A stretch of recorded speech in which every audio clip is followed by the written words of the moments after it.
Le podcast Industrie Québec, là où l'industrie d'ici a sa voix. Du secteur manufacturier à la tech, écoute, apprends et abonne-toi. Mettons la table pour commencer. Imaginons la scène classique au bureau. Un membre de l'équipe dépose un rapport stratégique, disons absolument impeccable, de 50 pages sur le bureau de la direction. Ouais, le genre de document parfait. Exactement. C'est brillant, c'est bien structuré, les données sont super claires. Le seul détail, c'est qu'au lieu des 2 semaines de travail qui étaient prévues, ça lui a pris exactement 45 minutes ce matin-là. Et voilà le problème. C'est ça. Et là, la question qui déchire le monde corporatif en ce moment, c'est est-ce qu'on donne une promotion à cet employé pour son efficacité incroyable ou est-ce qu'on le congédie sur le champ pour avoir triché en laissant une machine faire tout le travail? C'est vraiment le cauchemar actuel des ressources humaines. Tellement. C'est pour ça que je suis ravie d'animer cette plongée en profondeur aujourd'hui. On s'attaque à un vrai casse-tête. Absolument. Je suis très content d'être là aussi pour décortiquer ça, parce qu'on se retrouve vraiment face à un vide procédural immense. Mais tu sais, historiquement, nos grilles d'évaluation de performance, elles ont été bâties sur une prémisse super simple. Le livrable final, c'était le reflet direct et proportionnel de l'effort intellectuel de l'employé. Si le document est épais, la personne a travaillé fort. C'est exactement ça. Sauf qu'aujourd'hui, l'intelligence artificielle a complètement brisé cette équation-là. On ne mesure plus un effort isolé, on doit soudainement évaluer la qualité d'une collaboration entre un cerveau humain et un algorithme. Et nos vieux formulaires RH sont juste pas équipés pour ça? Pas du tout. Ils sont complètement dépassés. Fait que c'est la mission de notre analyse aujourd'hui. Pour ceux qui nous écoutent, on a rassemblé une grosse pile de notes, d'articles, d'analyses pointues sur l'utilisation stratégique de l'IA en milieu de travail. Ouais, du matériel très solide. Et notre objectif, c'est de prendre toute cette théorie-là et d'en extraire une véritable grille de discussion professionnelle. On veut comprendre comment on peut concrètement évaluer la performance de quelqu'un à l'ère des algorithmes. Et il y a vraiment une idée centrale qui ressort de toutes ces sources-là. Oui, la fameuse citation, je la lis parce qu'elle va servir de pilier à toute notre discussion. On dit « Le vrai professionnel est celui qui utilise l'IA comme un levier, pas comme un raccourci. » Wow! Cette simple phrase-là, elle change absolument tout. Tu sais, il n'y a pas si longtemps, le grand débat, c'était est-ce qu'on l'interdit ou on l'autorise? Mais aujourd'hui, on assume que la technologie est là, elle est intégrée partout, fait que la véritable évaluation, elle porte plus sur la présence ou l'absence de l'outil. Elle porte sur le comment.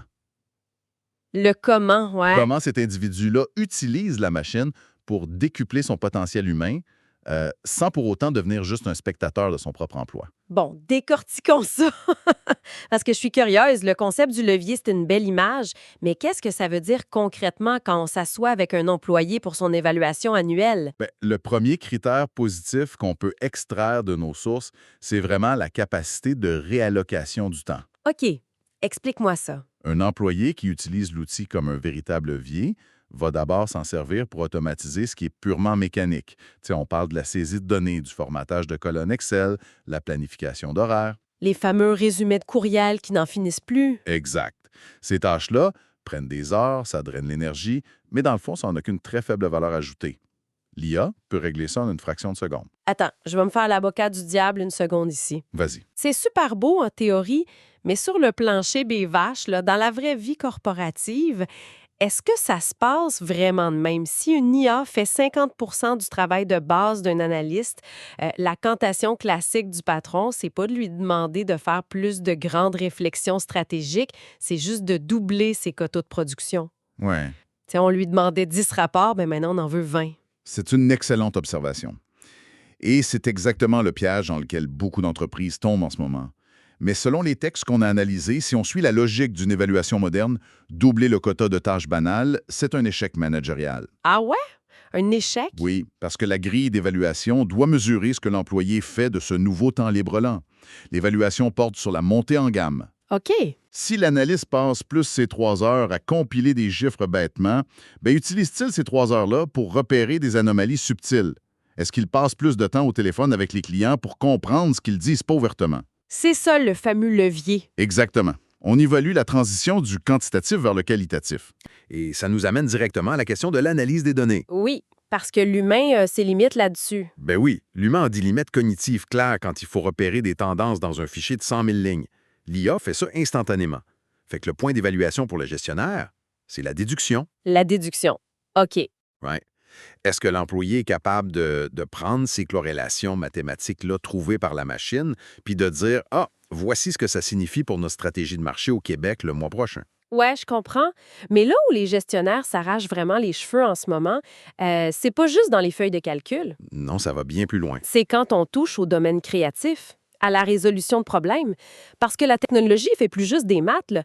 Elle pond des stratégies marketing complètes, des designs, du code informatique. C'est fou la vitesse à laquelle ça avance. Fait que si un employé utilise l'IA pour générer la base même de ses idées pendant un remue-ménage, comment est-ce qu'on peut évaluer le produit final? Est-ce que c'est son idée à lui ou celle de l'algorithme? Et c'est là que ça devient fascinant. Selon les sources qu'on a consultées, il faut complètement abandonner la nostalgie de la page blanche. Vraiment? Oui, le point de départ, le premier jet, ça n'a plus d'importance. Ce que les recherches montrent, c'est que l'évaluation doit se concentrer presque exclusivement sur le travail de raffinement. Le raffinement. Le professionnel devient le maître d'œuvre. On doit évaluer sa capacité à définir des paramètres super complexes au départ et surtout sa capacité à contester et à sculpter ce que la machine lui donne. D'accord, je suis prête à accepter ça, mais concrètement, comment un directeur RH évalue ce raffinement-là? Je veux dire, il va pas lire l'historique de clavardage complet entre l'employé puis le robot pour voir qui a dit quoi. Non, c'est clair. C'est impossible à gérer au quotidien. Non, en effet, on ferait juste ça. Le gestionnaire évalue ce qu'on appelle le jugement critique appliqué. OK, donne-moi un exemple. Mettons, la machine génère une proposition commerciale. Elle est grammaticalement parfaite, très polie, bien structurée, mais elle est générique. Ouais, ça sonne un peu comme tout le monde. Exact. Fait que l'évaluateur, il va regarder le delta, la différence, entre cette version de base-là et le document final qui est envoyé au client. Ah, je vois. Est-ce que l'employé a ajouté la connaissance tacite de l'entreprise? Est-ce qu'il a ajusté le ton parce qu'il sait pertinemment que ce client-là préfère une approche plus directe? Ou est-ce qu'il a enlevé une clause qui semblait super logique pour l'IA, mais qui politiquement, dans notre industrie locale, passera juste jamais? Exactement, c'est exactement ça. Donc, si je comprends bien, on mesure plus vraiment la capacité de production brute, on évalue le discernement. C'est le mot-clé. C'est un peu comme si on évaluait un éditeur ou un rédacteur en chef plutôt que le journaliste qui est sur le terrain. L'employé doit avoir l'esprit critique pour dire à la machine non, cette approche-là est trop scolaire, refais-le en tenant compte de nos contraintes de budget. Oui, le vrai professionnel sait comment formuler ces instructions-là, comment donner le bon contexte. Ça, c'est une compétence en soi qui mérite d'être notée noir sur blanc dans une évaluation performance. Ça, c'est le scénario idéal, quand tout va bien puis que l'employé est brillant. Mais il faut absolument qu'on retourne la médaille. Ouais, le côté obscur. Parce que nos recherches pointent vers des dérives majeures. Si le levier, c'est le comportement à récompenser, bien c'est quoi le comportement à pénaliser? Comment un gestionnaire repère ce fameux raccourci dont on parlait au tout début? Le raccourci, par définition dans nos textes, c'est la délégation aveugle. OK. C'est l'employé qui s'appuie de façon excessive sur le système sans faire l'effort intellectuel de vérifier ou d'adapter le résultat. Tu sais, il fait une requête super vague, il copie le résultat, puis il pèse sur envoyer. Ouf. Et ça, c'est un signal d'alarme retentissant, Ouais. parce que ça introduit un risque opérationnel massif pour l'entreprise. Ah oui, parce qu'il faut absolument qu'on parle du contenu généré lui-même. C'est quand même de notoriété publique que ces modèles-là peuvent halluciner. Fréquemment, oui. Ils peuvent produire des informations qui ont l'air incroyablement convaincantes avec un ton super assuré, mais qui sont factuellement complètement fausses. Et les conséquences de cette délégation aveugle-là, ben, elles sont désastreuses. Imagine un analyste financier qui laisse passer des chiffres erronés dans un rapport aux investisseurs, Aïe, aïe. juste parce qu'il n'a pas revu le travail de l'IA, ou un service à la clientèle qui envoie des politiques de remboursement inventées de toutes pièces à des clients fâchés. Les dommages à la réputation sont incalculables. Fait que dans notre grille d'évaluation, cette négligence-là, ça doit être considéré comme une faute professionnelle directe. On entend souvent dire que ces algorithmes-là s'améliorent de mois en mois, c'est exponentiel. S'il y a presque plus d'erreurs factuelles d'ici, je sais pas, 1 an ou 2, est-ce que ça veut dire que le raccourci va devenir acceptable? C'est une question cruciale. Vraiment. Et la réponse de nos experts, c'est non. Non. Pourquoi? Pour une raison structurelle qui dépasse complètement la simple exactitude des faits.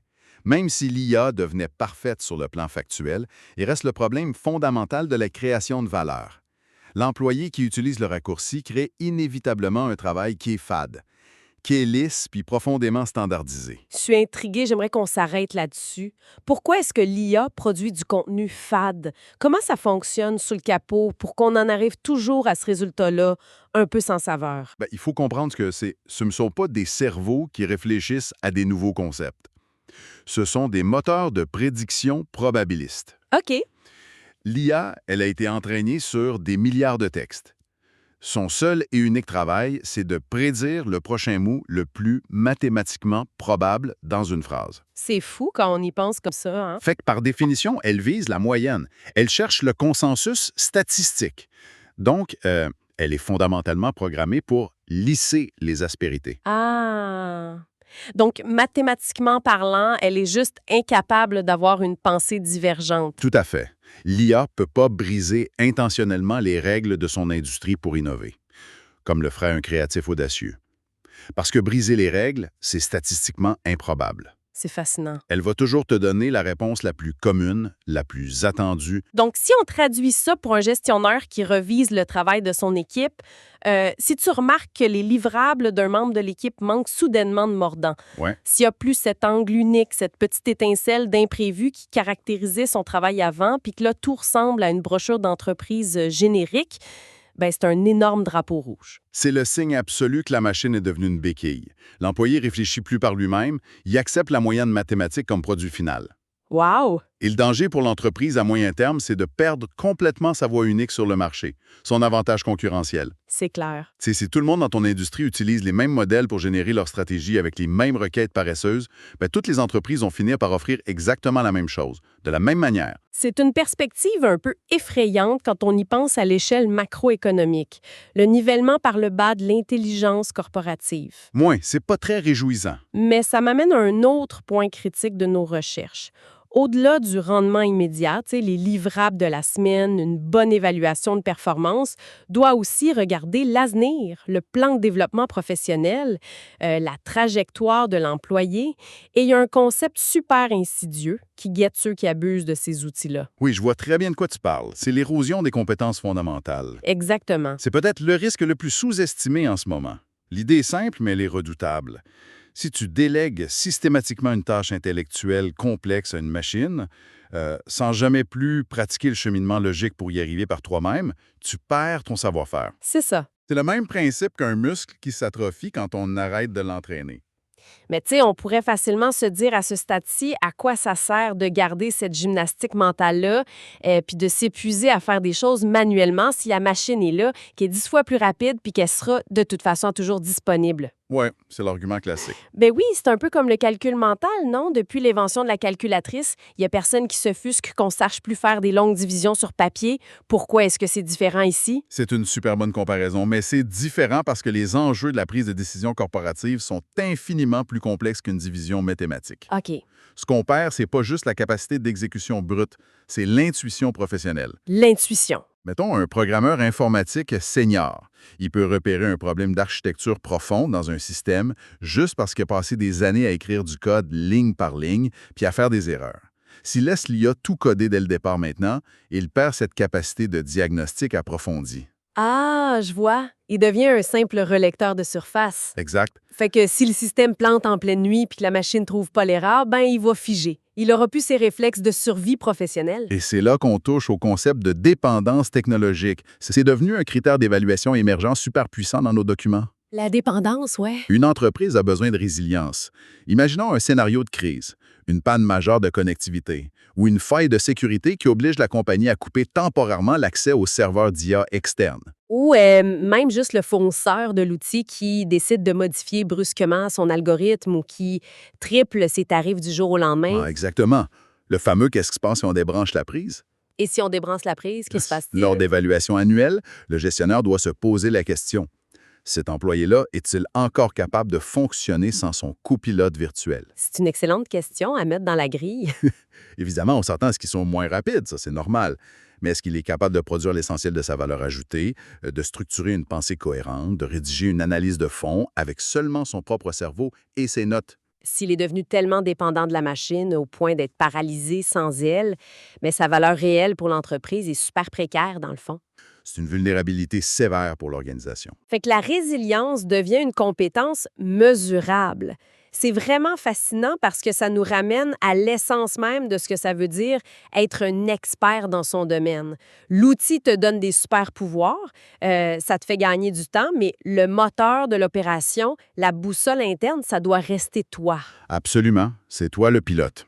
Fait que si on fait la synthèse de tout ce qu'on a décortiqué aujourd'hui pour bâtir notre fameuse grille d'évaluation, le changement de paradigme, il est total. Mesurer le nombre d'heures travaillées ou le volume brut de documents produits, ça n'a plus aucun sens aujourd'hui. Plus aucun. Le gestionnaire moderne doit s'assurer que l'employé utilise l'IA comme un véritable levier pour éliminer la friction administrative puis rediriger son énergie vers ce qui est humainement précieux, la stratégie complexe, l'empathie avec le client, puis le fameux jugement critique lors du raffinement des idées. Tout à fait. Et en parallèle, on l'a vu, le rôle de l'évaluateur, c'est d'être intransigeant face aux raccourcis. Les fameux drapeaux rouges. Il faut sanctionner fermement la délégation aveugle qui laisse passer des erreurs factuelles. Il faut identifier puis corriger super vite la standardisation et la paresse créative. Et surtout, s'assurer que les fondations intellectuelles de l'employé restent solides. C'est vraiment un exercice d'équilibre délicat. Entre encourager l'efficacité technologique puis préserver l'autonomie intellectuelle de l'humain. Exactement. C'est un défi colossal pour les départements de ressources humaines qui doivent carrément réécrire les règles du jeu en temps réel. Et tu sais, en écoutant toute notre discussion sur l'atrophie des compétences puis le besoin de mesurer la résilience, Ouais. ça m'amène à une réflexion finale un peu provocatrice pour clore cette analyse-là. On va laisser ça aux gens qui nous écoutent. Et je suis curieux, vas-y. Si on veut vraiment s'assurer que le muscle intellectuel s'est pas transformé en bouillie, puis si on veut vraiment vérifier que l'employé a encore cette capacité d'analyse fondamentale en cas de panne, est-ce que les entreprises vont devoir retourner en arrière? Comment ça, retourner en arrière? Est-ce qu'on va bientôt voir apparaître des tests à livre fermé dans le monde de l'entreprise? Oh, wow! Imagine le scénario. Lors de ton évaluation annuelle, on t'installe dans une salle de conférence. Juste toi, un stylo, une feuille de papier, puis une étude de cas complexe à résoudre en 1 heure. OK, c'est intense. Aucune connexion Internet, aucune intelligence artificielle, juste pour prouver que tu possèdes encore l'expertise humaine fondamentale pour laquelle on t'a embauché au tout début. C'est une idée de fou, mais je suis convaincu que certaines compagnies vont y penser très bientôt. C'est une idée qui semble absurde aujourd'hui, mais qui pourrait devenir le test de survie professionnelle de demain. Sur ça, merci d'avoir participé à cette plongée en profondeur avec nous. Ça m'a fait grand plaisir. Et merci à notre auditoire de nous avoir accompagnés. À la prochaine! Le podcast Industrie Québec, là où l'industrie d'ici a sa voix. Du secteur manufacturier à la tech, écoute, apprends et abonne-toi.